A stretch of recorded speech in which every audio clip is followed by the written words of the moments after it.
ഇപ്രകാരം ഒരു സമ്മേളനം ഇവിടെ സംഘടിപ്പിച്ചതിന് ഇതിൻ്റെ എല്ലാ ഭാരവാഹികളോടും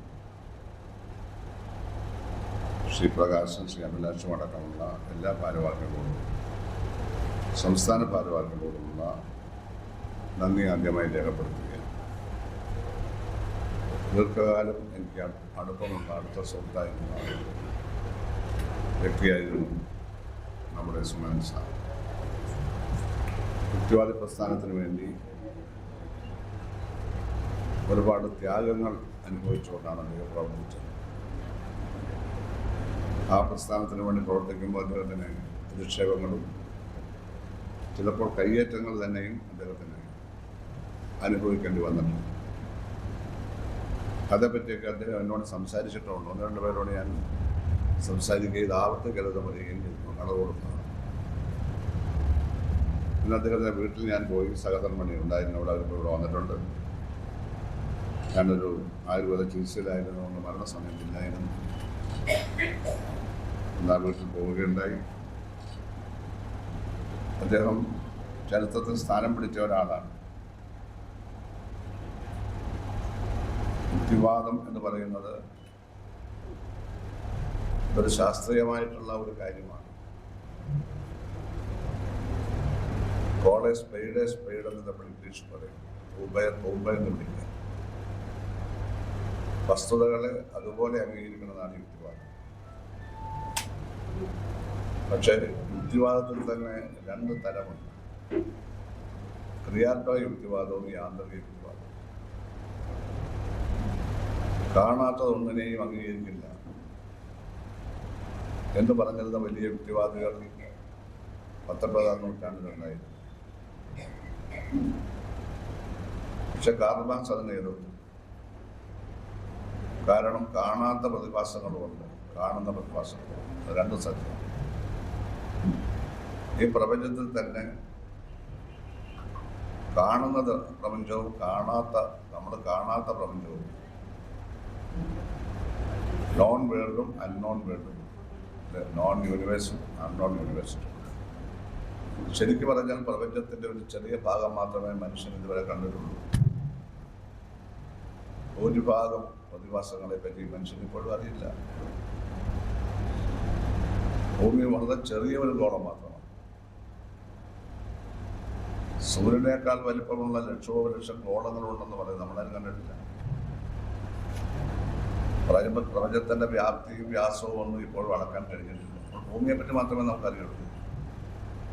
അത് ലക്ഷോപലക്ഷം ഗോളങ്ങൾ ഒന്ന് മാത്രമാണ്. അപ്പം അതുകൊണ്ട് അറിയപ്പെടുന്ന പ്രപഞ്ചം അറിയപ്പെടാത്ത പ്രപഞ്ചത്തെ ചെറുതാണ്. അറിയപ്പെടുന്ന പ്രപഞ്ചം വളരെ വലുതാണ്. പ്രപഞ്ച പ്രതിഭാസങ്ങളിൽ കൂടുതൽ കാര്യങ്ങളെ പറ്റിയും അറിയാത്തതുകൊണ്ടും ആ പ്രതിഭാസങ്ങളുടെ പ്രവർത്തനങ്ങളെ പറ്റി ശരിയായ ഫലങ്ങളില്ലാത്തതുകൊണ്ടും മനുഷ്യൻ വിശ്വാസിയായി മാറുന്നതുകൊണ്ട് ഈ പ്രപഞ്ചത്തിലെ എല്ലാ പ്രതിഭാസങ്ങളെ പറ്റിയും മനുഷ്യൻ അറിഞ്ഞിരുന്നെങ്കിൽ ഇപ്പൊ കാണുന്ന വിശ്വാസമൊന്നുമില്ല. വിശ്വാസമുള്ളവരിൽ നിന്നാണ് ഒരു കൂടുതൽ അന്ധവിശ്വാസികളായി മാറുന്നത്. വിശ്വാസത്തെ നമ്മളെല്ലാവരും ബഹുമാനിക്കും, അതിനെ ആക്ഷേപിക്കാൻ പാടില്ല. പക്ഷെ അന്ധവിശ്വാസത്തെ നമ്മൾ അംഗീകരിക്കുന്നില്ല. നമുക്ക് ഇതെല്ലാം യുക്തിവാദികൾ മനസ്സിലാക്കേണ്ട കാര്യമാണ്. യാന്ത്രിക യുക്തിവാദികൾ കാണുന്നത് മാത്രമേ അംഗീകരിക്കൂ, കാണാത്തതൊന്നും അംഗീകരിക്കൂ. ക്രിയാത്മക ശാസ്ത്രീയ യുക്തിവാദികൾ കാണാത്തതുകൊണ്ട് നമ്മൾ കണ്ടില്ലെന്ന് മാത്രമേ ഉള്ളൂ, അതിനെ അംഗീകരിക്കും. ഇതൊക്കെ നാം മനസ്സിലാക്കിയിരിക്കേണ്ട കാര്യമാണ്. യുക്തിവാദികളെന്ന് പറഞ്ഞാൽ എല്ലാത്തിനെ എതിർക്കുന്നവരാണെന്ന് തെറ്റിദ്ധാരണ ഈ നാട്ടിൽ ആരോപരത്തിരിക്കുക, അങ്ങനെയൊന്നുമല്ല. അവർ വളരെയേറെ അറിവുള്ളവരാണ്. എല്ലാ കാര്യങ്ങളും പഠിച്ചിട്ടാണ് അവർ യുക്തിവാദം പ്രചരിപ്പിക്കുന്നത്. അങ്ങനെ പ്രചരിപ്പിക്കുന്നവരിൽ ഒരാളായിരുന്നു സുമൻ സാർ. അദ്ദേഹത്തിൻ്റെ ആരാധ്യ പുരുഷന്മാരായിരുന്ന ടി കെ മാധവൻ, ഡോക്ടർ പലരും, അതുപോലെ തന്നെ സഹോദരൻ അതാണ് ഇവിടെ ഏറ്റവും വലിയ യുക്തിവാദിയായി. ശ്രീധരൻ്റെ ഏറ്റവും അടുത്ത ശ്രീധരൻ്റെ ഒരു യുക്തിവാദിയായിരുന്നു. പക്ഷെ ജനങ്ങളുടെ വിശ്വാസം എന്താണോ അതിനെ നിഷേധിച്ചുകൊണ്ട് യുക്തിവാദം പ്രചരിപ്പിക്കാൻ പറ്റില്ല. അതുകൊണ്ട് ജനങ്ങളുടെ അന്ധവിശ്വാസം അല്ലാത്ത വിശ്വാസങ്ങളെ അദ്ദേഹം അംഗീകരിച്ചു. എന്നിട്ട് അദ്ദേഹം തന്നെ പറഞ്ഞു, നമ്മളതിൻ്റെയൊക്കെ എതിർത്ത് ആരും നമ്മളോട് വരില്ല, നമ്മൾ ഒറ്റപ്പെട്ടു. ബഹുജനങ്ങളെ അണിനിർത്തുകയാണ് നമ്മുടെ ജോലി. അപ്പോൾ നമ്മുടെ ജനങ്ങൾക്ക് ദോഷമില്ലാത്ത വിശ്വാസങ്ങളെയൊക്കെ ഇപ്പം നമ്മൾ എതിർക്കാതിരിക്കുക, അതവർ നടത്തിക്കൊള്ളട്ടെ. ഒരു ക്ഷേത്രത്തിൽ പോയി കുറേ പേര് തൊഴുന്നുണ്ട്, അവിടെ നമുക്കെന്താ യാതൊരു പ്രശ്നമില്ല. അതേപോലെ അവിടെ കോഴിയെ ബലി കൊടുക്കുന്നത്, പശുവിനെ ബലി കൊടുക്കുന്നത് തെറ്റായ കാര്യമാണ്, അംഗീകരിക്കാൻ പറ്റില്ല. ഇങ്ങനെ പല വ്യത്യാസങ്ങളുണ്ട് ശ്രീനാരായണ ചൂണ്ടിക്കാണിച്ചു. അപ്പോൾ സഹോദരനയ്യപ്പനായാലും ഡോക്ടർ പരപ്പുമായാലും ടി കെ മാത്രമായാലും അദ്ദേഹത്തിൻ്റെ ഉത്തമ ശിഷ്യന്മാരായ യുവതികളായാലും ടി കെ മാത്രം, സഹോദരനയ്യപ്പൻ പ്രത്യേകിച്ച്, അതുപോലെ MC ജോസഫ്, എല്ലാവർക്കും അറിയാം, ഇടമറുകളുണ്ടായിരുന്നു. അതുപോലെ തന്നെ പവനൻ, CPI പ്രവർത്തകർ കൂടിയായിരുന്ന പവനൻ, അതുപോലെ CV കുഞ്ഞിരാമൻ, പ്രശസ്തനായ CV കുഞ്ഞിരാമൻ, കുറ്റിപ്പുഴ കൃഷ്ണപിള്ള, അദ്ദേഹം കവിയുമായി. അതുപോലെ തന്നെ നമ്മുടെ കരിപ്പുഴ ശ്രീകുമാർ ഇപ്പോഴും കവിയാണെങ്കിൽ, അങ്ങനെ ഒരുപാട് പേരെ നമുക്ക് ചൂണ്ടിക്കാണിക്കാം. ഒരു വലിയ പരിധി വരെ കേരളം മുതൽ പത്രാധിപർ, ഇപ്പോൾ കേരളത്തിൽ പത്രാധിപർ എന്ന് പറഞ്ഞാൽ കെ സുകുമാരനാണ്.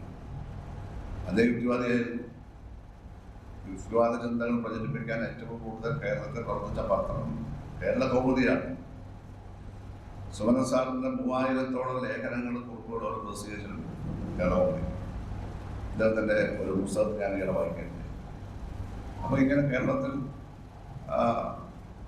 പേര് കേട്ടവരും വ്യക്തിമുദ്ര പതിപ്പിച്ചവരും ചരിത്രത്തിൽ സ്ഥാനം പിടിച്ചവരുമായ പ്രശസ്തരായ എത്രയോ യുക്തിവാദികളുണ്ടായിരുന്നു.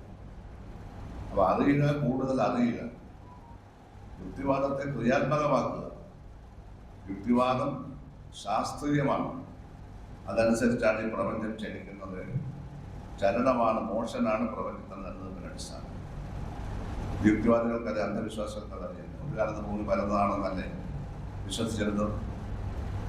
ഭൂമി ഉരുണ്ടതാണെന്ന് പറഞ്ഞതല്ലേ ശാസ്ത്രജ്ഞനെ വിഷം കൊടുത്ത് കൊന്നത് യൂറോപ്പിലെ കത്തോലിക്ക മേധാവികൾ, യൂറോപ്പിലെ ഓപ്പൺ സെറ്റും എല്ലാം വിഷം കൊടുത്ത് കൊന്നതല്ലേ ഭൂമി ഉരുണ്ടതാണെന്ന് പറഞ്ഞത്. ഭൂമി കറങ്ങിക്കൊണ്ടിരിക്കുകയാണ് സൂര്യനെ വിട്ടു എന്ന് പറഞ്ഞത്, അതിന് വിഷം കൊടുത്ത് കൊന്നു. വിഷം കുടിക്കുമ്പോഴും അദ്ദേഹം പറഞ്ഞാൽ എന്താ, ഭൂമി ഇപ്പോഴും സൂര്യനെ വിട്ടു കറങ്ങിക്കൊണ്ടിരിക്കും. ശാസ്ത്രീയ സത്യങ്ങൾ ഉൾക്കൊള്ളുന്നവർ ഒരിക്കലും കീഴടങ്ങില്ല, കൊന്നാലും അവർ കീഴടങ്ങത്തില്ല. അവരെപ്പോഴും സമരം ചെയ്ത് ഫൈറ്റ് ചെയ്തുകൊണ്ടേ സത്യത്തിന് വേണ്ടി മാറ്റിവെച്ചതാണ് ശാസ്ത്രജ്ഞന്മാർ. ശാസ്ത്രീയമായ ചിന്തക്കാണ് യുക്തിവാദം എന്ന് പറയുന്നത്. യാന്ത്രിക യുക്തിവാദത്തിലുള്ള വ്യത്യാസം. കാണുന്നതിനെ മാത്രമേ അംഗീകരിക്കുള്ളൂ എന്ന് പറഞ്ഞാൽ ചിന്ത കാണാൻ ഒക്കുന്നതല്ലോ. മനുഷ്യൻ ചിന്തിക്കത്തില്ല, കാണാൻ ഒക്കുന്ന ചിന്തയുണ്ടല്ലോ, ആശയങ്ങളെ കാണാനുണ്ട്. ആശയങ്ങളെ പ്രാവർത്തികമാക്കിയ ഒരു വസ്തുവാകുമ്പോൾ മാത്രമല്ലേ നമുക്ക് കാണാൻ പറ്റുന്നുള്ളൂ. ഒരു കലാകാരന്റെ ഭാവനയിലുള്ള ഒരു ചിത്രത്തിന്റെ ആ രൂപരേഖ നമുക്ക് കാണാൻ പറ്റുള്ളൂ, അയാൾക്കും കാണാനൊക്കത്തില്ല. അത് വരയ്ക്കുമ്പോഴാണ് ആശയം പ്രാവർത്തിക രൂപത്തിലാവുമ്പോഴാണ് ആ ചിത്രം നമ്മൾ കാണുകയും അപ്രിസിയേറ്റ് ചെയ്യുകയും ചെയ്യുന്നത്. ഇതെല്ലാം നാം മനസ്സിലാക്കിയിരിക്കണം. ഒരിക്കലും നാം യാന്ത്രിക യുക്തിവാദികളാകാം. അത് ശാസ്ത്രീയ യുക്തിവാദത്തിനെതിരാണ്. എനിക്ക് നിയമസഭയിലുണ്ടായ അനുഭവം ഞാൻ പറയുകയാണ്. ഞാൻ ദേവസ്വം മന്ത്രിയായിരുന്നപ്പോൾ ഞാൻ ഒരു ക്ഷേത്രത്തിലും പോയി തൊഴാൻ പോയില്ല. ക്ഷേത്രങ്ങളൊക്കെ സന്ദർശിക്കും, ബഹുമാനിക്കും. ഭക്തന്മാരോട് ബഹുമാനമാണ്, അവരുടെ ആവശ്യങ്ങളൊക്കെ നടത്തി കൊടുക്കുന്നത്. അതാ ദേവസ്വം മന്ത്രിയോട് കണ്ടാണ് അവിടെ. അങ്ങനെ ഗുരുവായൂരിൽ ഭക്തന്മാർക്ക് കുടിവെള്ളം കിട്ടാൻ വേണ്ടി അവിടെ ക്ഷേത്രത്തിൻ്റെ കോമ്പൗണ്ടിലുള്ള ഒരു കെട്ടിടത്തിൻ്റെ മുകളിൽ ഒരു വാട്ടർ ടാങ്ക് പണിയുന്നത്, അത് പണി കൊടുക്കുക. അതവിടെ പോയി ഉദ്ഘാടനം ചെയ്ത് ഞാൻ അറിഞ്ഞു വന്നു. അപ്പോൾ ഗുരുവായൂരിലെ ശ്രീകൃഷ്ണൻ്റെ ആ പ്രതിമയ്ക്ക് മുമ്പിൽ ഞാൻ ബഹുമാനത്തോടെ ഇങ്ങനെ താഴോട്ട് എഴുതിക്കുന്നത് പോകാന്ന് പറഞ്ഞു. ഞാൻ എനിക്ക് പോയിരിക്കുന്നു. അടുത്ത അസംബ്ലി കൂടിയപ്പോൾ എനിക്കതിലൊരു പ്രമേയം. ഞാൻ ഗുരുവായൂരപ്പനെ അവമാനിച്ചു, തൊഴുതില്ല. അതവിടെ അവതരിപ്പിച്ചൊരു KC ജോസഫ് എന്ന് പറയുന്ന ഒരു നേരത്തെ ആ കുട്ടനാട്ടെ KC ജോസഫ് അല്ല, വേറെ കോൺഗ്രസിന്റെ KC ജോസഫ് അവതരിപ്പിച്ചു. ഉടനെ അതിനെ അനുകൂലിച്ചുകൊണ്ട് മുസ്ലിം ലീഗിന്റെ പ്രതിനിധിയായിട്ടുള്ള ഒരാൾ നിയമസഭയിലില്ല, അയാൾ അങ്ങോട്ട് തൊഴുതില്ല. അതുകൊണ്ട് അദ്ദേഹം മാപ്പ് പറയണം, മറ്റൊരാൾ മറിച്ചാണെന്ന് പറയാൻ അയാളെ സംസാരിച്ചു. അപ്പോൾ നായനാരോട് എന്നോട് പറഞ്ഞു, നിങ്ങൾ രണ്ടാൾക്ക് കാണാൻ. അപ്പൊ അത് കഴിഞ്ഞപ്പോൾ ഞാൻ എഴുന്നേറ്റ് പറഞ്ഞു, ഈ KC ജോസഫ് ഏതെങ്കിലും അമ്പലത്തിൽ പോയി തൊഴുതിട്ടുണ്ട്? ഇല്ലല്ലോ. എന്താ പറയാ, നിങ്ങൾക്കതിൽ വിശ്വാസമില്ല, നിങ്ങൾ ക്രിസ്ത്യാനിയാണ്. അപ്പൊ നിങ്ങൾ ദൈവവിശ്വാസിയല്ല, വെറും ക്രിസ്ത്യാനി മാത്രമാണ്. ദൈവവിശ്വാസി ക്രിസ്തുവും ഹിന്ദു ഒന്നുമില്ല. അത് പ്രപഞ്ചത്തെയാണ് ദൈവമായിട്ട് കാണുന്നത്, ചലനത്തെയാണ് കാണുന്നത്. അപ്പൊ നിങ്ങൾക്ക് അർത്ഥമില്ലാത്ത കപടപടുവായ വിശ്വാസിയാണ് നിങ്ങൾ. ഒരു അവകാശമുള്ള ഹിന്ദുമതത്തിന് പറയാൻ ഞാൻ പറയുന്നില്ല. മറ്റേ മുസ്ലിം ലീഗിന്റെ മെമ്പറോട് ഞാൻ ചോദിച്ചു, നിങ്ങൾ ഏത് പാർട്ടിയിലാണ്? അത് താങ്കൾക്കറിയില്ല. ഞാൻ മുസ്ലിം ലീഗിന്റെ ഏറ്റവും പറ്റുക അതെനിക്കറിയാം.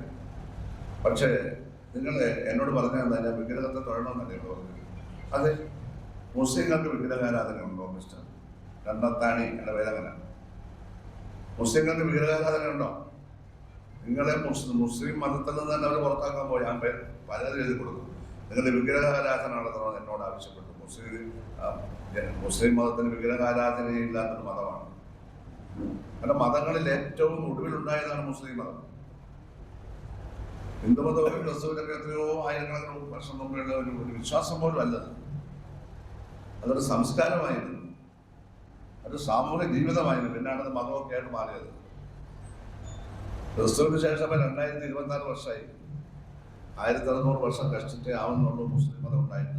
ഏറ്റവും പുതിയ മതമായതുകൊണ്ട് അത് ശാസ്ത്രീയമായ പല ആധുനിക സങ്കല്പങ്ങളും അങ്ങനെയാണ് വിഗ്രഹാരാധന ഇല്ലാതെ വന്നത്. അപ്പൊ നിങ്ങൾ മുസ്ലിമാണെന്ന് പറയാൻ നിങ്ങൾക്ക് നാണമില്ലെന്ന് ഞാൻ ചോദിച്ചു. അങ്ങനെ അവിടെ ഇരുന്ന് വേണം. പിന്നെ അതേപറ്റി ആരും ചർച്ചയ്ക്ക് തയ്യാറായില്ല. ഇതൊക്കെയാണ് ദേവസംബന്ധിയായ ഉടനെ അമ്പലത്തിൽ പോയി തൊഴുതും, അതുപോലെ തൊഴാത്താണ് കമന്ന് കിടന്ന് തൊഴുതും. ഇതെല്ലാം കള്ളത്തരമല്ലേ? ഞാൻ ഗുരുവായൂരപ്പ തൊഴുതിരുന്നെങ്കിൽ ഞാനൊരു കള്ളനാണെന്ന് എല്ലാവരും, ഞാൻ അതുപോലെ തൊഴുതിട്ടില്ലല്ലോ, കള്ളനാണെന്ന് എല്ലാവരും പറയും. ഒരു വിശ്വാസിക്ക് ഒരു അഭിപ്രായ വ്യത്യാസമില്ല കാര്യത്തിൽ. ഇതൊക്കെ രാഷ്ട്രീയക്കാരുണ്ടാക്കുന്ന കാപട്യങ്ങളാണ്. അതുകൊണ്ട് ജനങ്ങൾ ബഹുഭൂരിപക്ഷം ജനങ്ങളുടെ വിശ്വാസികളാണ്. അതുകൊണ്ട് ആർക്കും ഒരു ഉപദ്രവമില്ല. ആ വിശ്വാസം കൊണ്ട് സമൂഹത്തിലൊരു അച്ചടക്കം വരുന്നുണ്ട്, ഒരു അരാജകത്വം വരുന്നില്ല. അവിടെ നമുക്കതിനെ എതിർക്കേണ്ട കാര്യമില്ല. എന്നാൽ അന്ധവിശ്വാസങ്ങളോ കാണുന്നതിനെ എല്ലാം മൂലിക്കുക, വെറുതെ പൈസ കളയുക, മൃഗബലി കൊടുക്കുക, മനുഷ്യബലി കൊടുക്കാൻ. അവിടെ പണ്ട് മനുഷ്യബലി കൊടുത്തിരുന്നത് മൃഗബലി കൊണ്ട് കൂട്ടരാണ്ട് മണ്ണുറക്കണമെങ്കിൽ കർഷക തൊഴിലാളി പറ്റിയാതക്കാരൻ്റെ കഴുത്തറത്ത് അവിടെ ചോര കൊടുക്കണമായിരുന്നു.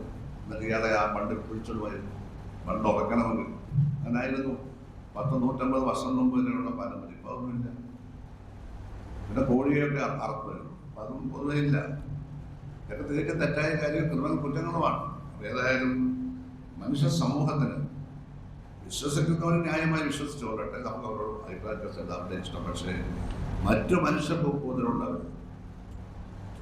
രാത്രികളൊക്കെ ഭയങ്കരമായ കൊട്ടും പാട്ടും ബഹളവും ഒക്കെ മനുഷ്യരുടെ ഉറങ്ങുന്ന, എന്നിട്ട് ബഹളം വെക്കുന്നത് പോലെയുള്ള പ്രാർത്ഥനകൾ, ഇതൊന്നും പാടില്ലാത്തതാണ്. മതപരമായ പൂർണ്ണ സ്വാതന്ത്ര്യം ഇന്ത്യൻ ഭരണഘടന എല്ലാവർക്കും വിശ്വസിക്കാതിരിക്കാനുള്ള സ്വാതന്ത്ര്യം ഭരണഘടന.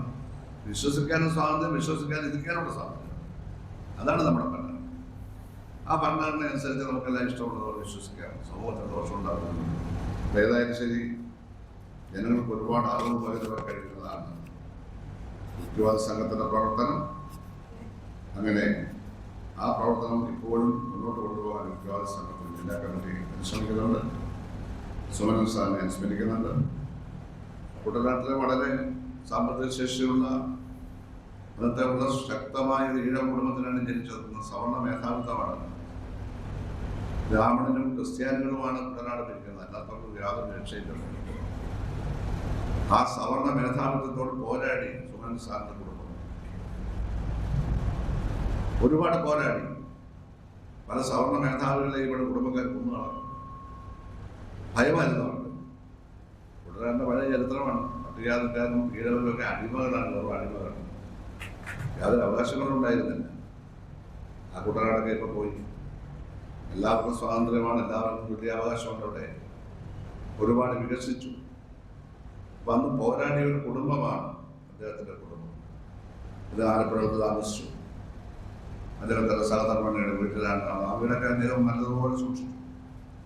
സ്വന്തം കുടുംബത്തെ അദ്ദേഹം നല്ലതുപോലെ നോക്കി എന്നാണ് വീട്ടിൽ നമ്മൾ കാണുന്നത്. നല്ലൊരു വീടൊക്കെ വെച്ച് അദ്ദേഹം കൊടുത്തു. അതൊന്നും അദ്ദേഹം വലിയ പ്രകടിപ്പിക്കാറില്ല. അപ്പോൾ ആ കടമ അദ്ദേഹം നിർവഹിച്ചു. യുക്തിവാദ പ്രസ്ഥാനത്തിന് വേണ്ടി 24 മണിക്കൂർ പ്രവർത്തിക്കുമ്പോഴും സ്വന്തം കുടുംബത്തിന് ആവശ്യമായ പരിരക്ഷ കൊടുത്തു എന്നുള്ളത് അദ്ദേഹത്തിന് മറ്റൊരു മഹത്തായ സ്വഭാവമാണ്. വളരെ സന്തോഷമുണ്ട് വിളിച്ചത്. കൂടുതൽ കാര്യങ്ങൾ സംസാരിക്കണമെന്നുണ്ടെങ്കിൽ ഇപ്പോൾ ഞാൻ കിടക്കുന്നില്ല. ലോകപ്രശസ്തരായ എത്രയോ എഴുത്തുകാരും രാഷ്ട്രീയ നേതാക്കന്മാരും യുക്തിവാദികളായി. മഹാനായ നാടകത്തിൽ ബർണാഡ് ഷാ യുക്തിവാദിയായിരുന്നു, യുക്തിവാദി. പക്ഷെ അത് യാന്ത്രികമല്ല. മനുഷ്യന്റെ വിശ്വാസങ്ങളെയും മറ്റുള്ളവർക്ക് ദോഷമില്ലാതെയുള്ള അവരുടെ ജീവിത രീതികളെയും നമ്മൾ അവഗണിക്കാറില്ല. എന്നാൽ വിശ്വാസം സംബന്ധിച്ചുള്ള അവരുടെ ധാരണകളോട് നമ്മൾ യോജിക്കേണ്ട, അതൊക്കെ നമ്മുടേതായിട്ടുള്ള ധാരണകൾ വരുന്നുണ്ടോ. അതുകൊണ്ടാണല്ലോ സവർണ മേധാവികൾ ഇടപരാധിയായ പിന്നോക്ക സമുദായങ്ങൾക്കും പട്ടികജാതി പട്ടികവർഗത്തിനും ക്ഷേത്രങ്ങൾ കയറാൻ അവസരം കൊടുക്കാതിരുന്ന, അനുവാദം കൊടുക്കാതിരുന്ന കാലത്ത്, തീണ്ടലും തൊടിയിലും ഉണ്ടായിരുന്ന കാലത്ത്, ദൈവ പ്രതിഷ്ഠകൾ നടത്താൻ അധികാരം ഇല്ലാതിരുന്ന കാലത്ത് ശ്രീനാരായണ ഗുരു ഒരു നദിയിൽ നിന്നൊരു കല്ലെടുത്ത് കൊണ്ടുപോയി പ്രതിഷ്ഠിച്ചു. അദ്ദേഹത്തിന് ആദ്യത്തെ പ്രതിഷ്ഠ. അദ്ദേഹം കളവങ്കോടത്ത് കണ്ണാടി പ്രതിഷ്ഠിച്ചു. കണ്ണാടിയിൽ ആര് നോക്കുന്നു അയാളെ കാണാം. നീ തന്നെയാണ് ദൈവം, നീ തന്നെയാണ് യാഥാർത്ഥ്യം എന്നാണ് ആ കാണിക്കുന്നത്. അങ്ങനെയൊക്കെയുള്ള പല പ്രതിഷ്ഠകളും നടത്തി. കുട്ടനാട്ടിലൊക്കെ അദ്ദേഹം സഞ്ചരിച്ചു. അദ്ദേഹം വേഴപ്രയിലും നീലമ്പേരിലും ഒക്കെ താമസിച്ചിട്ടുണ്ട്. എന്തിന് നമ്മുടെ ഈ കിടങ്ങാമ്പറമ്പ് മൈതാനത്ത് അദ്ദേഹം അന്ന് പിന്നോക്കക്കാർക്കും ജാതിയിൽ കുറഞ്ഞവരെന്ന് വിളിക്കപ്പെടുന്നവർക്കും സമൂഹ ശ്രദ്ധയിൽ പങ്കെടുക്കാൻ കഴിയാതിരുന്നപ്പോൾ അദ്ദേഹം പന്തിഭോജനം നടത്തിയവിടെ. പാലപ്പള്ളി അദ്ദേഹം പന്തിഭോജനം ഈഴവ പ്രമാണിമാർ അദ്ദേഹം കഴിച്ചു കൊടുത്തു. ഈഴവ പ്രമാണിമാരെ ഞങ്ങൾ വലിയ പ്രമാണിമാരാണെന്ന് കരുതുന്ന കൂട്ടുണ്ടായിരുന്നു. ഞങ്ങൾ വലിയ പ്രമാണിമാരാണ്, ഒരു സാധാരണ ഈഴവരാണ്. അവർ അദ്ദേഹത്തെ പാതിരാപ്പള്ളിയിലെ പാതിരാപ്പള്ളി പാരിപ്പള്ളി അവിടുത്തെ പന്തിഭോജനത്തിൽ ഇറക്കി വിട്ടു. അതിനകത്ത് അദ്ദേഹം നേരിട്ടു. അദ്ദേഹത്തിന്റെ ശിഷ്യനാണ് ഏറ്റവും മഹാനായ കുമാരനാശാൻ. ശ്രീരാമനാഥന്റെ ആദർശങ്ങളാണ് അദ്ദേഹം കവിതയിലേക്ക് കൊണ്ടുവന്നത്. ഡോക്ടർ പൽപ്പൂർ ഡോക്ടറായിട്ടും ഇവിടെ ജോലി കിട്ടിയില്ല, പിന്നെ ബാംഗ്ലൂരിൽ പോയി ജോലി ചെയ്യേണ്ടി വന്നു. ജാതികാരൻ. ഏറ്റവും മഹാനായ യുക്തിവാദി ചിന്തകൻ സഹോദരൻ അയ്യപ്പൻ. ഇവരെല്ലാം നമ്മൾ ഓർക്കുന്നു. നിങ്ങളുടെ ഈ സമ്മേളനം കാരണമാണ് അവരെല്ലാം ഓർക്കാൻ ഇടവന്നത്. അതുകൊണ്ട് മഹാന്മാരെ ഓർമ്മിപ്പിക്കാനുള്ള നടപടി കൂടി സ്വീകരിക്കുന്ന നിങ്ങളുടെ സമ്മേളനങ്ങൾക്കും നിങ്ങളുടെ സംഘടനയ്ക്കും പ്രവർത്തനത്തിനും എല്ലാ ആശംസകളും അർപ്പിച്ചുകൊണ്ട് ക്രിയാത്മക യുക്തിവാദം നമ്മുടെ കേരള സംസ്ഥാനത്ത് വളരട്ടെ, അതിനുവേണ്ടി യുക്തിവാദി സംഘത്തിൽ പ്രവർത്തിക്കാൻ കഴിയട്ടെ എന്ന് ആശംസിച്ചുകൊണ്ട് ഞാൻ ഈ സമ്മേളനം ഉദ്ഘാടനം ചെയ്ത് അറിയിക്കുന്നില്ല. എൻ്റെ ആശംസ. അദ്ദേഹത്തിൻ്റെ ആഗ്രഹമായിരുന്നു അദ്ദേഹം മെഡിക്കൽ വിദ്യാർത്ഥികൾക്ക് പഠനാർത്ഥം നൽകണമെന്ന്. അത് എല്ലാ വിധത്തിലും ബഹുമാനിക്കുകയും ബന്ധുക്കളും വീട്ടുകാരും ഒക്കെ തന്നെ അതിന് സർവാത്മന സഹകരിക്കുകയും ചെയ്തു. അങ്ങനെ നല്ല ഒരു അന്ത്യാഭിവാദനം നൽകിയാണ് നമ്മൾ അദ്ദേഹത്തെ 9-ാം തീയതി വൈകിട്ട് തന്നെ 4:30 മണിയോടെ മെഡിക്കൽ കോളേജിലേക്ക് സമർപ്പിച്ചത്. ഒരു ചിത്രകാരനായിരിക്കുക, ഒരു ചിത്രകല അധ്യാപകനായിരിക്കുക, അതായത് കലാഹൃദയം ഉള്ള ഒരാളായിരിക്കുക, കവിത എഴുതുക തുടങ്ങിയ കാര്യങ്ങളോടൊപ്പം തന്നെ ഒരു സാമൂഹ്യ പ്രവർത്തകൻ എന്ന നിലയിൽ ആക്ടിവിസ്റ്റ് ആകുക എന്നുള്ളതാണ് നമ്മൾ സുമനൻ സാറിനെ സംബന്ധിച്ചിടത്തോളം കണ്ടത്. ആദ്യം മുതൽ തന്നെ അദ്ദേഹം ഒരു റിവോൾട്ട് നയിക്കുന്ന ആളായിരുന്നു. യുക്തിവാദി സംഘത്തിൽ യുക്തിവാദിയായിരിക്കുമ്പോൾ തന്നെ യുക്തിവാദത്തിൻ്റെ സംഘടനയുടെ മതിലുകൾക്കപ്പുറത്തേക്ക് അതിനെ വ്യാപിപ്പിക്കാൻ വേണ്ടി അദ്ദേഹത്തിൻ്റെ സ്വന്തമായ പരിശ്രമം അദ്ദേഹം നടത്തിയിരുന്നു. അതിൻ്റെ ഭാഗമായിട്ട് ഹിപ്നോട്ടിസം, അതുപോലെ പേഴ്സണാലിറ്റി ഡെവലപ്മെൻറ്റ് തുടങ്ങിയ ക്ലാസ്സുകൾ യുക്തിവാദികൾക്ക് വേണ്ടി എടുത്തിരുന്നു. നിയമപരമായ പോരാട്ടം മൈക്കിനെതിരെ, മൈക്ക് എന്ന് പറയുന്നത് കോളാമ്പി നിരോധിക്കാനുള്ള പ്രധാനപ്പെട്ട ചുമതല ഏറ്റെടുത്തത് സുമേൻ സാറാണ്. ഈ കോളാമ്പി മൈക്ക് എന്ന് പറയുന്നത് ഏറ്റവും ശബ്ദശല്യം അന്തരീക്ഷത്തിൽ ഉണ്ടാക്കുന്ന ഒന്നാണ്. അത് നിരോധിക്കാൻ വേണ്ടി അദ്ദേഹം നടത്തിയ സമരങ്ങൾ ചില്ലറയല്ല. പല കല്ലേറുകളും പല ഭാഗത്തു നിന്ന് കിട്ടിയപ്പോഴും അദ്ദേഹം ധൈര്യമായിട്ട് അതിനെയൊക്കെ അവഗണിച്ചുകൊണ്ട് അദ്ദേഹം മുന്നേറി. അദ്ദേഹം മുന്നേറി എന്ന് പറയുമ്പോൾ എല്ലാ രംഗത്തും അദ്ദേഹം ഇനി വരുന്ന ദിവസങ്ങളിൽ സുമൻ സാർ നമ്മുടെ മനസ്സിലുണ്ടാവും. 100 വയസ്സ് കഴിഞ്ഞ യുക്തിവാദി സംഘത്തിൻ്റെ ആയുസ്സിൻ്റെ പകുതിയിലേറെ ഭാഗം 6 ദശാബ്ദത്തോളം ഏകദേശം സുമൻ സാറ് ഈ സംഘടനയോടൊപ്പം സഞ്ചരിച്ചിട്ടുണ്ട്. ആലപ്പുഴ ജില്ലയിലെ സംഘടനയെ കെട്ടിപ്പടുക്കുന്നതിൽ മറ്റാരെക്കാളും ഏറ്റവും കൂടുതൽ കഠിന ശ്രമം നടത്തിയത് സുമൻ സാർ തന്നെയാണ്. തൻ്റെ വിശ്വാസങ്ങളെ അല്ലെങ്കിൽ തൻ്റെ ആശയങ്ങളെ എത്രമാത്രം അദ്ദേഹം മുറുകെ പിടിക്കുന്നുവോ അത്രത്തോളം കർക്കശമായി പോകും പലപ്പോഴും അദ്ദേഹത്തിൻ്റെ ഭാഷയും അദ്ദേഹത്തിൻ്റെ ഇടപെടലുകളും അതിന് വിരുദ്ധമായ ആശയങ്ങളോട് അതിന് വിരുദ്ധമായ പ്രസ്ഥാനങ്ങളോട് ഒക്കെ അതിനിശ്ചിതമായ വിമർശനങ്ങൾ ഉന്നയിക്കാൻ സുമൻ സാർ എന്ന് ശ്രമിച്ചിട്ടുള്ളതുകൊണ്ട് അഭിലാഷ് പറഞ്ഞ പോലെ അത് ഒരുപക്ഷെ കുറേയേറെ ശത്രുക്കളെയും അദ്ദേഹത്തിന് സൃഷ്ടിക്കാൻ കഴിഞ്ഞിട്ടുണ്ട്. ആര് ശത്രുവാകും എന്നുള്ളതല്ല, തൻ്റെ അഭിപ്രായം മറ്റുള്ളവരിലേക്ക് സന്നിവേശിപ്പിക്കാൻ, മറ്റുള്ളവരെ ബോധ്യപ്പെടുത്താൻ, താൻ തെറ്റാണ് എന്ന് വിചാരിക്കുന്ന പ്രവർത്തനങ്ങൾക്കെതിരെ നിരന്തരമായ പോരാട്ടം നടത്താൻ ഉറച്ച തീരുമാനമെടുത്ത സുമൻ സാർ എന്നും കേരള യുക്തിവാദ സംഘത്തിൻ്റെ ആലപ്പുഴയിലെയും സംസ്ഥാനത്തെയും പ്രവർത്തകർക്ക് പ്രചോദനമായിരിക്കും. ഏറെയൊക്കെ ദീർഘിപ്പിക്കുന്നില്ല, ഇനി ഏറെ പേർ സംസാരിക്കാനുണ്ട്. ഇവിടെ പേര് തന്നിട്ടുള്ള സുഹൃത്തുക്കൾ മാത്രമല്ല, അദ്ദേഹത്തിൻ്റെ സഹപ്രവർത്തകർ, അദ്ദേഹത്തോടൊപ്പം സഞ്ചരിച്ചവർ, അധ്യാപകർ, മറ്റു മേഖല അദ്ദേഹം സാറ് വ്യാപരിച്ചിരുന്നത് യുക്തിവാദ സംഘത്തിൻ്റെ പ്രവർത്തനങ്ങൾ മാത്രമല്ല, മറ്റ് പ്രസ്ഥാനങ്ങളിലും ഒക്കെ പ്രവർത്തിക്കും ഒട്ടേറെ സുഹൃത്തുക്കൾ അദ്ദേഹത്തിനുണ്ട്. ഈ വേദിയിൽ അദ്ദേഹത്തെ അനുസ്മരിക്കുന്നതിനുള്ള അവസരം ഓരോരുത്തർക്കുമുണ്ട്. അധ്യക്ഷൻ എന്നുള്ള നിലയിൽ ഒരു റിക്വസ്റ്റ് ഉള്ളത്, ഏറെ പറയാനുള്ളപ്പോഴും അതിനെ പരമാവധി നിയന്ത്രിച്ച് ബാക്കിയുള്ളവർ കൂടി, മുഴുവൻ പേർക്കും കൂടിയിരിക്കുന്നവർക്കൊക്കെ അഭിപ്രായം പറയാൻ പാകത്തിൽ ഒരല്പം മിതത്വം അവതരണത്തിൽ, അനുസ്മരണത്തിൽ പാലിക്കണം എന്ന് മാത്രം സൂചിപ്പിക്കുകയാണ്. വേദിയിലിരിക്കുന്ന വേണ്ടപ്പെട്ടവരെ, അതുപോലെ സദസ്സിലെ പ്രിയങ്കരെ, നിങ്ങളുടെ തന്നെ നാട്ടുകാരനായ MLA ഇവിടെ സാറിനെ പറ്റി ഒരുപാട് കാര്യങ്ങൾ പറഞ്ഞു കഴിഞ്ഞു. സുമനൻ സാറിനെ ഞങ്ങൾ അറിയുന്നത്, ഞാൻ മലബാറിൽ നിവസിക്കുന്ന ഒരാളാണ്. ഞാൻ അറിഞ്ഞു തുടങ്ങിയത് സുമനൻ സാറിൻ്റെ കത്തുകൾ കണ്ടുകൊണ്ടാണ്. കേരള കൗമുദിയിൽ നിന്ന് തുടങ്ങി മലയാള മനോരമയിലും ജനയുഗത്തിലും ഒക്കെ അദ്ദേഹം തൻ്റെതായ ഭാഷയും തൻ്റെതായ ഊർജവും പകർന്നുകൊണ്ട് അന്ധവിശ്വാസങ്ങൾക്കും അനാചാരങ്ങൾക്കും എതിരായി പ്രതികരിക്കുമായിരുന്നു. അത്തരം കത്തുകൾ 3000-ലധികം ഉണ്ടെന്ന് സഖാവ് ജി സുധാകരൻ ഇവിടെ പറഞ്ഞു കഴിഞ്ഞു. സുമനൻ സാറിന് ഞങ്ങൾ കാണുന്നത് ശബ്ദശല്യത്തിനെതിരായി പോരാടുന്ന പോരാളി എന്നാണ്. 80 ഡെസിബിൾ ഏറെ ശബ്ദമുള്ളത് ചെറിയ കുട്ടികളെ മാത്രമല്ല വലിയവരെയും ശല്യപ്പെടുത്തുമെന്നാണ് ശാസ്ത്രം പറയുന്നത്. ഇത് നമ്മളെക്കാൾ മുമ്പേ മനസ്സിലാക്കിയിട്ട് ശബ്ദശല്യത്തിനെതിരെ അദ്ദേഹം പോരാടിയത് നമ്മുടെ നാട്ടിലുള്ള കോർട്ടിൽ മാത്രമല്ല, അങ്ങ് സുപ്രീം കോടതി വരെ എത്തുന്ന തരത്തിൽ ആ പോരാട്ടം തുടരുകയുണ്ടായി.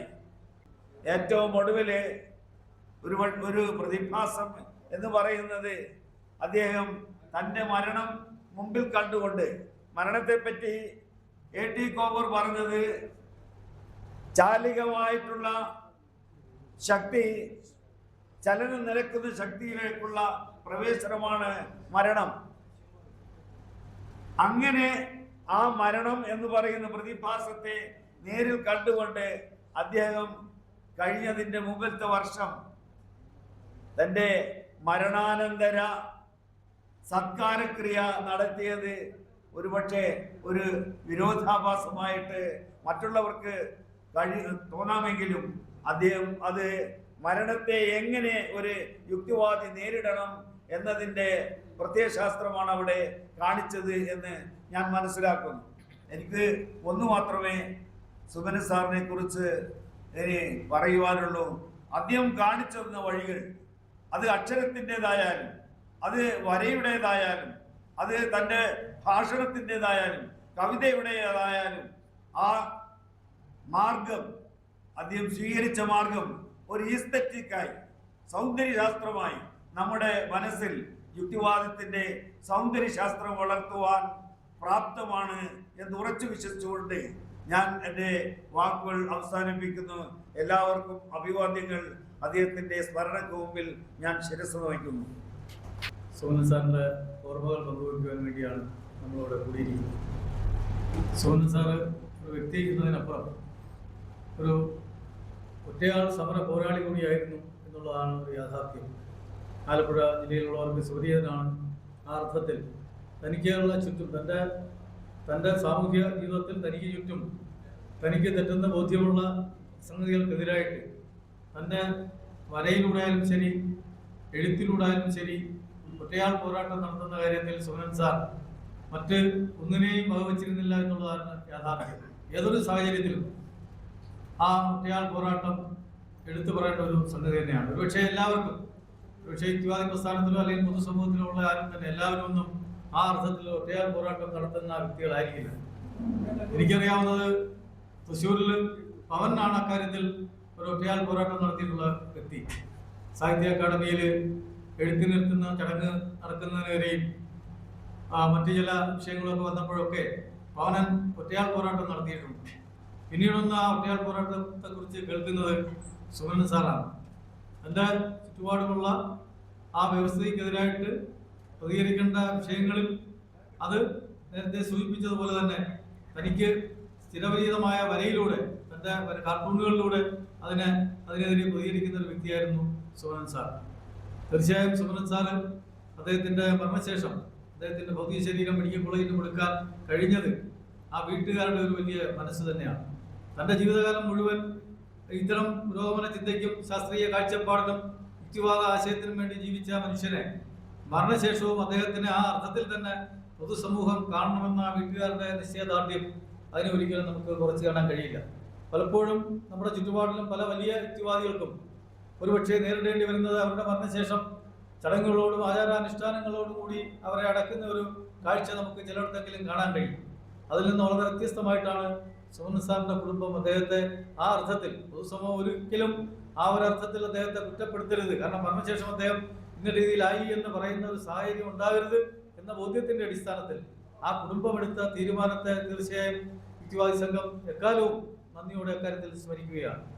എല്ലാവർക്കും കിട്ടുന്ന ഒരു രീതിയല്ല, പലപ്പോഴും പല സ്ഥലത്തും പല ആളുകൾക്ക് ലഭിക്കാത്ത ഒരു രീതിയാണ് ഒരു കുടുംബം മൊത്തത്തിൽ ആ കാര്യത്തിൽ, പ്രത്യേകിച്ച് ഉണ്ണികൃഷ്ണൻ സാർ അടക്കമുള്ള എനിക്കറിയാവുന്ന ആളെന്നുള്ള എനിക്ക് പറയുകയാണ്. അദ്ദേഹം വളരെ ഈ അടുത്ത കാലത്ത് പരിചയപ്പെട്ടു എന്ന് മാത്രം. അദ്ദേഹം അടക്കം ഈ കാര്യത്തിലൊക്കെ എടുത്തിട്ടുള്ള നിലപാടുകളെ അത് വളരെ നന്ദിയോടെ സ്മരിക്കുകയാണ്. തീർച്ചയായും കേരള യുക്തിവാദി പ്രസ്ഥാനത്തിൽ കേരള സംസ്ഥാന കമ്മിറ്റിയിൽ അദ്ദേഹത്തോടൊപ്പം പ്രവർത്തിക്കാൻ കഴിഞ്ഞിട്ടുണ്ട്.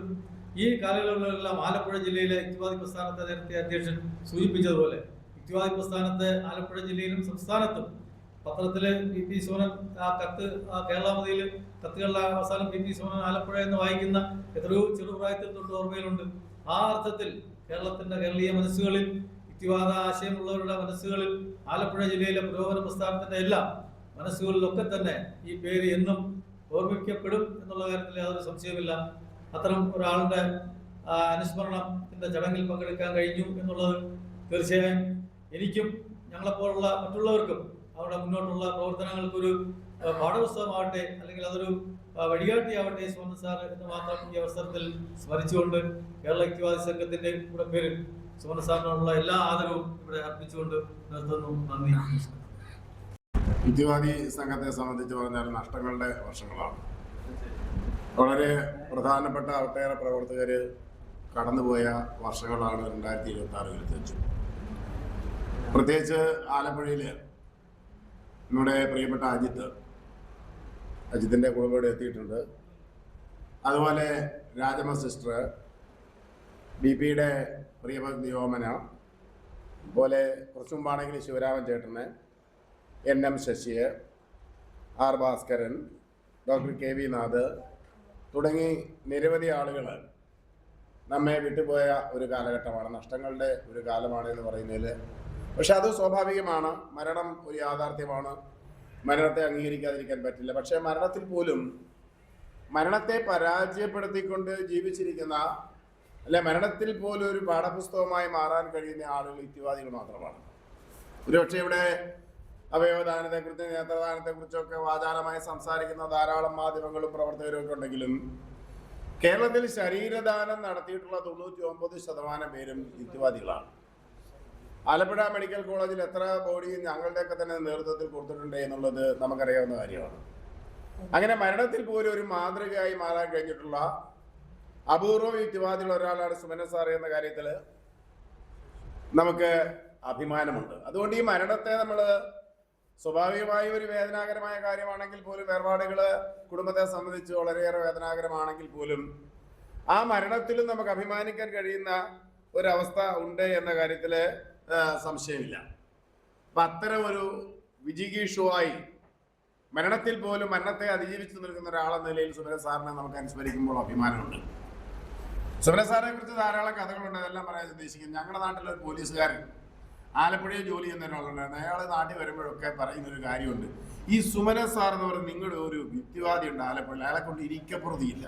എന്താ കാര്യം എന്നറിയോ? എന്നും പുന്നപ്പുറ പോലീസ് സ്റ്റേഷൻ, പ്രത്യേകിച്ചും ആലപ്പുഴ ജില്ലാ പോലീസ് സൂപ്രണ്ടിന്റെ പരാതിയാണ്, ഇന്ന അമ്പലത്തിലെ മൈക്ക് അഴിക്കണം, ഇന്ന അമ്പലത്തിലെ ശബ്ദശൈലി, ഇന്നത് പ്രശ്നം. അങ്ങനെ നിരന്തരം ഒരു പരാതി എഴുതി കൊടുക്കുകയും അത് എഴുതി കൊടുക്കുക മാത്രമല്ല അത് ഫലപ്രദമാക്കി എടുക്കുന്നത് വരെ അതിന്റെ പുറകെ നിൽക്കുകയും ചെയ്യുന്ന ഒരാളായിരുന്നു സുമനൻ സാർ. അപ്പൊ അതൊരു പ്രതിബദ്ധതയാണ്, ഒരു സാമൂഹിക പ്രതിബദ്ധതയാണ്. നിലവിലുള്ള ഒരു നിയമം അത് നടപ്പിലാക്കിയേ മതിയാവൂ എന്നുള്ളത് അത് ഏത് ദേവേന്ദ്രനായാലും വേണ്ടില്ല, ഏത് അമ്പലമായാലും വേണ്ടില്ല, പള്ളിയായാലും വേണ്ടില്ല, ആ നിയമം നടപ്പിലാക്കണമെന്ന കാര്യത്തിൽ നിർബന്ധം ഉണ്ടാവുകയും അത് ജീവിതകാലം കൂടി അത്തരം കാര്യങ്ങൾക്ക് വേണ്ടി ഇടംബലം നോക്കാതെ നിലനിൽക്കുകയും ചെയ്ത ആളാണ് അദ്ദേഹം. സത്യത്തിൽ യുക്തിവാദി സംഘത്തിൽ എനിക്കൊരു 4 പതിറ്റാണ്ടായിട്ട് അദ്ദേഹത്തിന്റെ ബന്ധമുണ്ട്. പലപ്പോഴും പിണങ്ങിയിട്ടുണ്ട്, ഇണങ്ങിയിട്ടുണ്ട്. കാരണം വെച്ചാൽ സംഘടനയുടെ ഒരു 4 അതിരുകൾക്കുള്ളിൽ നിൽക്കുന്ന ഒരു സ്വഭാവമായിരുന്നില്ല അദ്ദേഹം.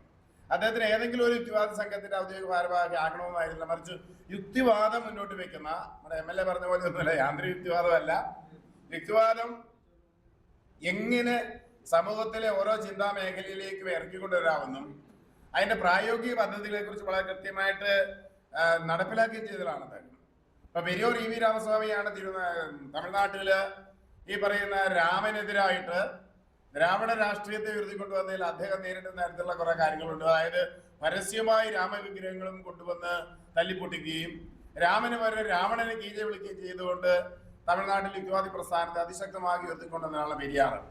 അതിന്റെ ഒരു ചെറിയ പതിപ്പായിരുന്നു സുമനൻ സാർ എന്ന് പറയാം. കാരണം രാമായണ മാസത്തിൽ രാവണ മാസം ആഘോഷിച്ചുകൊണ്ടാണ് അദ്ദേഹം പലപ്പോഴും ഇടപെടുന്നത്. നിരവധി വർഷങ്ങൾ, എല്ലാ വർഷങ്ങളിലും ഇവിടെ ഇപ്പം പറഞ്ഞു കഴിഞ്ഞു, അദ്ദേഹത്തിന്റെ വീടിന് മുൻവശത്തെ ചായക്കടയിൽ ആർക്കും കർക്കിടക മാസത്തിൽ ചെന്ന് ഭക്ഷണം കഴിച്ചിട്ട് പോരാ സുമനൻ സാർ. കാരണം അതൊരു സമരമുഖമായിരുന്നു അദ്ദേഹത്തിന്റെ.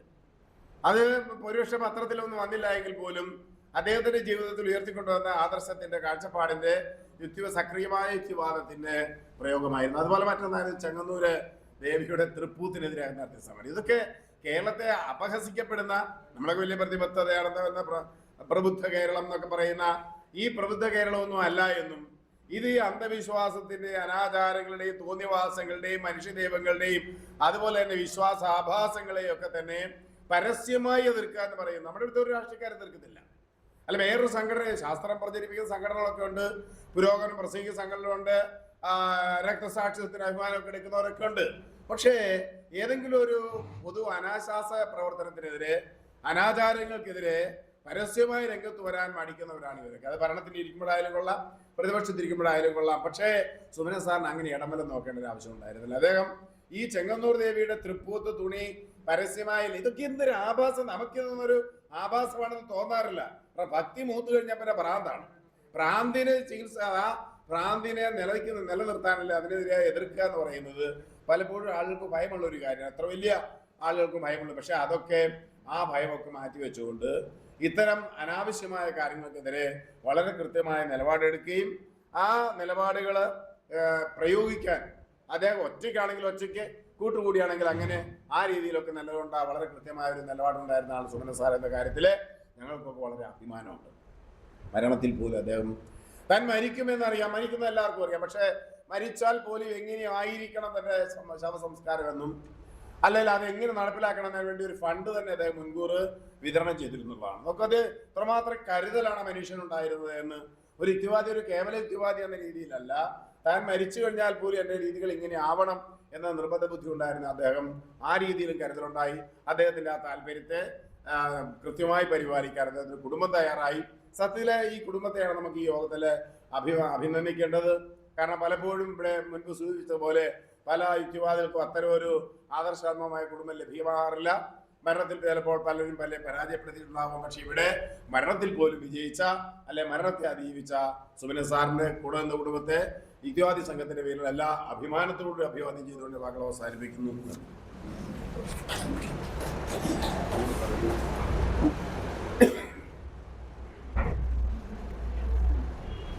സുമന സാറിൻ്റെ ഒരു ശിഷ്യൻ, എല്ലാ കാര്യത്തിലും സുമന സാറിനെ സഹായിച്ചിരുന്ന, മറ്റു കാര്യങ്ങൾ സോഷ്യൽ മീഡിയയൊക്കെ കൈകാര്യം ചെയ്യുന്നതിലൊക്കെ സഹായിച്ചിരുന്ന, ചിത്രകലയിൽ എന്നെ കൈ പിടിച്ച് ഉയർത്തിക്കൊണ്ടുവന്ന ഒരു ഗുരുവായിട്ട് ഞാൻ കണ്ടിരുന്നൊരു വ്യക്തിയാണ് സുമന സാർ.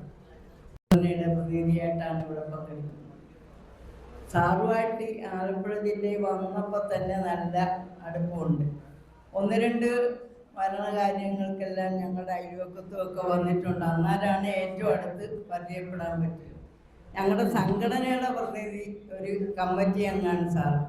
എല്ലാ കാര്യത്തിലും ഏത് പരിപാടി ഉണ്ടെങ്കിലും മുമ്പിലും നേരത്തെയും വന്നിരിക്കും. എന്തെങ്കിലും ഈശ്വര പ്രാർത്ഥനകളൊക്കെ അതൊരു അജണ്ടയിലൊരു ഭാഗമാണ് ഈശ്വര പ്രാർത്ഥന.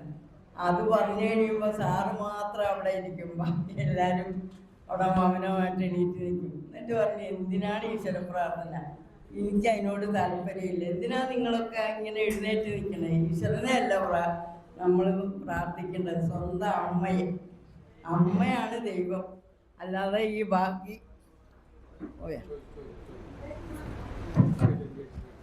ആരുമല്ല. സ്വന്തം അമ്മയെ കഴിഞ്ഞിട്ട് വേറെ ദൈവങ്ങളെല്ലാം എപ്പോഴും പറയും സാർ. അങ്ങനെ ഞങ്ങളുടെ കമ്മിറ്റി അംഗമായിട്ട് തന്നെ പുള്ളി നിൽക്കുകയും എല്ലാ കാര്യത്തിനും ഞങ്ങളോടൊപ്പം സഹകരിക്കുകയും തീരുന്നത് വരെ അവിടെ ഇരുന്ന് എല്ലാ പരിപാടികളിലും പങ്കെടുക്കുകയും ചെയ്യുന്ന ഒരു സാറായിരുന്നു. കുടുംബപരമായിട്ട് വലിയ അടുപ്പമില്ലെങ്കിലും സിസ്റ്ററെ എനിക്കറിയാം. സംഘടനാ ബേസിലൊക്കെ പ്രവർത്തനത്തിനായിട്ട് ഞാൻ എൻജിഒണിൻ്റെ പ്രതിനിധിയും കൂടെ ആയിരുന്നു. അപ്പോൾ ഞാൻ എപ്പോഴും ചെല്ലാറുണ്ട്, പങ്കെടുക്കാറുമുണ്ട്. ഈ അവസരത്തിൽ അനുസ്മരണ സമ്മേളനത്തിൽ പങ്കെടുക്കാൻ ഒരവസരം കിട്ടിയതിൽ ഞങ്ങൾ അങ്ങേറ്റം സന്തോഷിക്കുന്നു. ഞങ്ങൾ കുറച്ച് പേരാണ് ഇവിടെ പങ്കെടുത്തിരിക്കുന്നത്. ഭാവിയിലും ഞങ്ങളുടെ സംഘടനയിൽ സിസ്റ്റം ഉണ്ടാകുമല്ലോ, അതിനൊരു സന്തോഷമുണ്ട്. ഈ ചടങ്ങിൽ പങ്കെടുക്കാൻ ഒരു അവസരം തന്നതിൽ അങ്ങേയറ്റം സന്തോഷവരാണ് ഞങ്ങൾ.